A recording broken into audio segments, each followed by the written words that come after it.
Now a lot of minority businesses are burned. You know, a lot of other business. You know, not only minority but all Minnesotan. You know. So what are we gonna do then?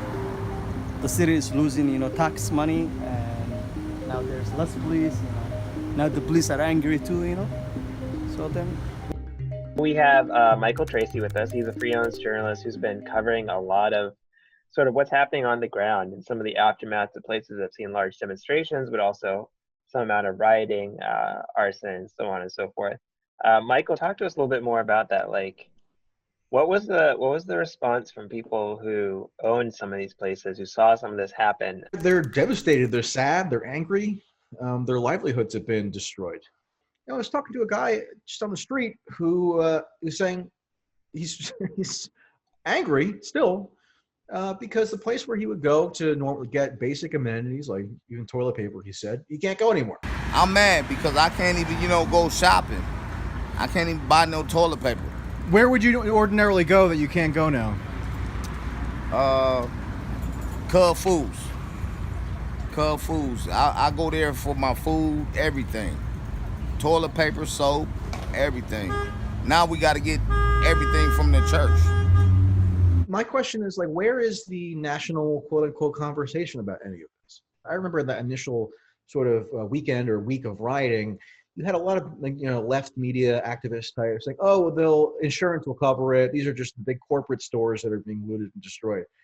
It is true that places like Target, AutoZone, some cell phone places, etc., fast food places were definitely burned down.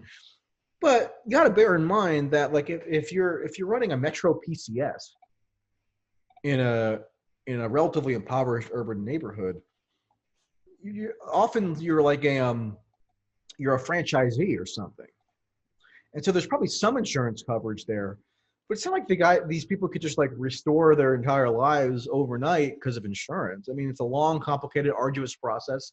And some of them don't even have insurance at all. I was talking to this lady who runs a Chinese food place, whose next door neighbor was a Somali grocer, and the place is just leveled. There's no grocery left. For the most part, every business that I've come across, I'm sure not all, but most, in Minneapolis are run by non-whites. A lot of recent immigrants, especially from East Africa, like Ethiopia, Somalia. There's also a big Hmong community in Minneapolis, which is an Asian demographic from Laos, Cambodia, etc. And a lot of these people are just totally devastated. I was talking to a Somali man who, during the peak of the riots, he had to rush out. First of all, a lot of people stayed up all night during the riots because the riots really increase in severity at night. And he thought that there was a very good chance that his building, his apartment building, was going to be burned down because there were flaming infernos surrounding him. They burn all these, like it's almost like 100 business, So he had to go out and spray paint on the plywood over the businesses that he lives above. Please don't burn down. Kids live here. And were they threatened? They were threatened to burn down this whole building? Yep. And we had to put, signs for police don't. Still, we have a sign. If you look at Yeah, let's walk over. Yeah. Still, they have signs here, and there is some people who have, domestic animals like cats and dogs. So you had to put on these boards, kids live here, so they wouldn't burn it. Yep, and we had our kids out too, so we had to talk to them.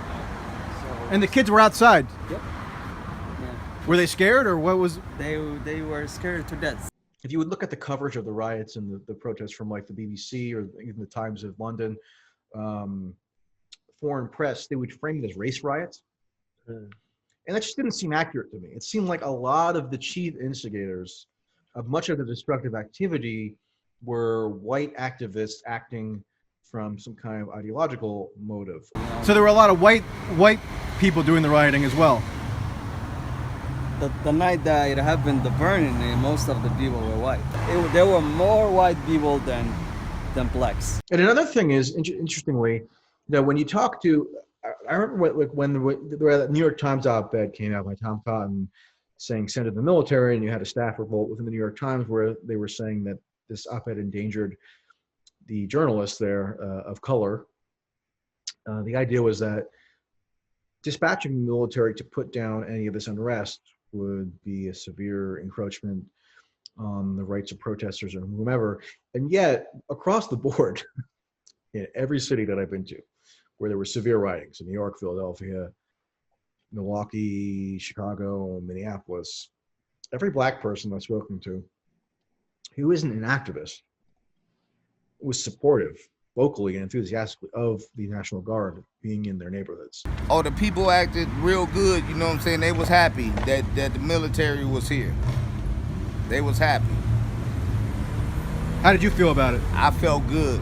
I felt good. I'm in a wheelchair. I'm in a wheelchair. Yeah. I'm in a wheelchair, you know what I'm saying? So, I mean, now we got order. Using military for civilian, no, I'm not for that, but I think it would have solved a lot if the first, 2 nights, the police came out and they followed people peacefully, and the rioters are not allowed to, proceed at night, that would help, the safety. I'm tired of these motherfuckers from other places coming out here burning down my city. And that's what I don't like. Every time something go down, the looting happens. But the criminal element take advantage of this when the looting happens, because they can blend in easily. The Asian community has always been contributing to Oakland, and to see that it's being looted like that, I feel really sorry for especially the small business owners. But I also understand that people are enraged about the killing of George Floyd. People have the right to protest, but it has to be done in an intelligent manner. Look at this. We don't have the need for this. I think the protests are necessary, but I don't like the violence. I don't like them tearing out windows of the small businesses. I think there's a lot of people who are totally unassociated with the protests organizers that are coming and doing a lot of the destruction. And quite frankly, I think there's people probably from the far right coming and doing some of the damage. I'm not in pro of conspiracy theories, but I live this in Mexico, and sometimes the same protesters are paid to do that. It is justifiable for the protest to go on, but the kind of looting that was going on, I wouldn't say that it is a solidarity to Floyd. And if Floyd was alive, he wouldn't have even condoned such a thing. I think we're missing the point when we're thinking about a few broken windows, some items that could be replaced, and the fact that we're just focusing on that more than kind of the structural violence that's happening every day. I am all for peaceful protest. I don't think that it helps when we destroy our own homes and we burn down local businesses, right? I do understand that the rioting and the looting comes from anger and pain, right, and passion. I understand fighting for your rights is one thing, but hurting innocent people, that's another thing, man. I just say that we should come together and respect each other a little more, you know what I mean? And look at MLK, man. He never was violent, and he was remembered as a legend, man. You think these people breaking and looting right here and doing all this shit are gonna be remembered? So you have protesters that are going out and aggravating the police, right? But for the most part, a large majority are peaceful.